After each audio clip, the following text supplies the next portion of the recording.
Bagaimana seorang ustadz menjelaskan silsilah Syekh Hasyim Asy'ari dengan Kiai Haji Ahmad Dahlan. Awal-awal saya cuek aja, terus saya tonton terus tulisan, loh kok ini menarik sekali. Itulah kesan pertama dengan Ustadz Adi Hidayat. Kita tidak perlu satu organisasi, tidak perlu satu sekolah, tidak perlu satu guru, bertemu dalam satu titik, mukhlishina lahuddin. Mudah-mudahan titik itulah yang mempertemukan kita.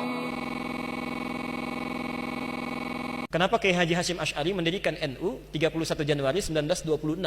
Karena merasa ketika Muhammadiyah sudah tampil 14 tahun sebelumnya, itu beliau melihat di NU itu nggak muncul-muncul ulamanya. Asy'ari dengan pendiri Muhammadiyah, Muhammad Darwish, itu satu keluarga, satu saudara yang sama, bahkan ngajinya sama-sama, itu di Semarang, di Kiai Haji Soleh Darat.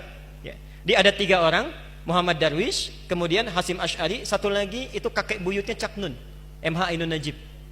Cuma 2 ini yang menonjol, karena menonjol, bagus baca kitabnya, soleh orangnya, itu langsung diperintahkan pergi ke Mekah, diberikan kitab. Kalau kakek buyutnya MH Ainun Najib, itu cuma diberikan cincin pada saat itu. Saat berangkat ke Mekah, berguru di guru yang sama, namanya Syekh Ahmad Khatib dari Sambas, dikenal dengan Syekh Ahmad Khatib As-Sambasi. Nah, setelah dilihat-lihat sampai kembali ke Nusantara di masa yang sama, itu Masya Allah, ternyata keduanya punya visi yang sama, tapi punya beda karakter. Yang satu senang praktek, namanya Muhammad Darwish, lantas pulang diganti nanti menjadi Ahmad Dahlan. Yang satu lagi senang menulis kitab. Nah, Hasyim Asy'ari ini menulis 19 kitab dalam hidupnya. Kami punya itu koleksinya, ada 19 kitab. Nah, sebelum beliau menulis dan mendirikan Nahdlatul Ulama itu, kayak aja Ahmad Dahlan kan senang praktek. Begitu pulang, menafsirkan surat Al-Ma'un, tidak tunggu nulis buku. Selesai kajian, buka pakaian luarnya, keluarkan uang yang dibawanya, sampaikan pada masyarakat, bikin rumah sakit, bikin pesantren, bikin sekolah, bikin macam-macam praktek. Hasyim Asy'ari mulai menulis. Saat meninggal Kiai Haji Ahmad Dahlan 1924, difikirkan oleh beliau, ini seorang sudah meninggal dunia, ulama belum bangkit, maka ditulislah kemudian kitab baru yang menjadi landasan lahirnya ormas baru disebut dengan Nahdlatul Ulama. Yang ingin saya sampaikan, kedua-duanya ini ternyata satu garis nasab yang sama, bertemu di Maulana Ishaq.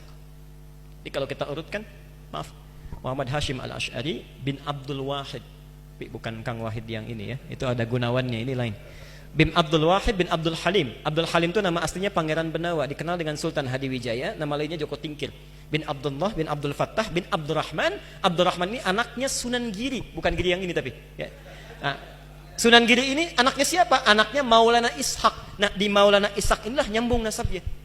Kiai Haji Ahmad Dahlan bin Kiai Haji Abu Bakar bin Kiai Haji Sulaiman bin Kiai Murtado bin Demang Jurang Juru Kapindo bin Demang Jurang Juru Sapisan bin Kiai Gerbek bin Maulana Ishaq.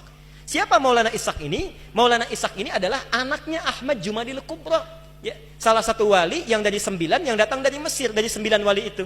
Ahmad Jumadil Kubra ini siapa? Ini adalah salah satu wali yang punya 2 anak. Saya belum teruskan nasabnya. Anak pertamanya dibawa ke Nusantara, namanya Maulana Ishaq, melahirkan 2 ulama tadi.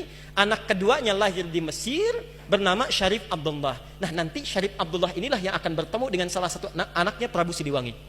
Prabu Siliwangi Pamanah Rasa menikah dengan Nyai Subang Larang, punya 3 anak. Anak pertama Walang Sungsang, lahir 1423. Anak keduanya Rara Santang, lahir 1426. Anak ketiganya Raja Sengara, lahir 1427. Nah, hajilah kemudian Walang Sungsang dan Rara Santang di Mekah bertemu dengan Syarif Abdullah. Walang Sungsang ganti nama jadi Abdullah Iman, Rara Santang ganti nama menjadi Syarifah Mudaim. Jatuh cinta Syarif Abdullah dengan Syarifah Mudaim, menikahlah, pulang ke Mesir, tinggal 20 tahun, melahirkan anak bernama Syarif Hidayatullah. Berguru pada Syekh Ibnu Athaillah As-Sakandari. Pulang nengok kakek buyutnya, bertemu dengan Prabu Siliwangi. Saat itu tinggalnya ada di lingkaran Jati, maka dikenallah dengan saat itu dengan nama Sunan Gunung Jati.